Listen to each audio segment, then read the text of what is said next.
ঘোরার ভিডিও অনেক হলো, এবার একটু ডিসিপ্লিন আর কনসিস্টেন্ট ভিডিও। নিজেকে যে প্রমিসটা করেছিলাম সেটা ফুলফিল করতে পারি। 30 ডেজে একটা কনসিস্টেন্ট ভিডিও চ্যালেঞ্জ নেবো। কিভাবে আমি কাজ ম্যানেজ করে ওয়ার্কআউট করি সেগুলো দেখাবো। আজকে তার প্রথম দিন। সকালবেলা ঘুম থেকে উঠে ব্রাশ করে সবার প্রথম মনটা শান্ত করার জন্য একটু মেডিটেশন করছিলাম, কারণ মাইন্ডটাকে ঠিক রাখতে হবে।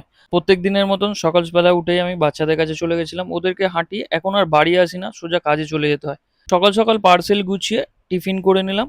এখন টিফিন অফিসেই করে নিই। টিফিন খেয়ে কাজ শুরু করে দিলাম। আমি জানি এই গরমে আমার জন্য এই চ্যালেঞ্জটা একটু টাফ হবে। কারণ গরমে এমনি মাথা ঠিক থাকছে না। তাই জন্য একটু মেডিটেশনটা করার চেষ্টা করছি। বলতে না বলতে কোথা থেকে বৃষ্টি চলে এলো ভাই, ভালোই বৃষ্টি হয়েছে। পুরো এলাকা ঠান্ডা করে দিয়েছে। এই ওয়েদারে কাজ করতে কোনো অসুবিধা হয় না, কিন্তু বৃষ্টি পড়লে প্রবলেম হয়। দুপুরবেলা খাবারটা সেরে নিয়েছিলাম। খাওয়ার পরে বাদবাকি কাজটা করে বাড়ি চলে এসেছিলাম। কিছুটা কাজ বাকি ছিল, ঘরে এসে কমপ্লিট করে আমি জিমে চলে গেছিলাম। আমি পুরোনো জিমে এসেছিলাম, কদিন ধরে ডিমোটিভেট ফিল করছি, তাই এই জিমে এসেছিলাম। আজকে আর্মসে ওয়ার্কআউট করেছিলাম। প্রথমে বাইসেপ কার্ল করেছিলাম, tricep push down, incline dumbbell curl, reverse grip push down, last exercise hammer curl করে একটু ভাঙাচোরা পোজিং প্র্যাকটিস করছিলাম। পারি না, এটা চেষ্টা করি। রাস্তায় একটু সময় কাটিয়ে ঘরে চলে গেলাম। রাতের ডিনার শেষ করে আজকের দিনটা আমি এখানেই শেষ করলাম। দেখা হচ্ছে পরের ভিডিওতে। টাটা।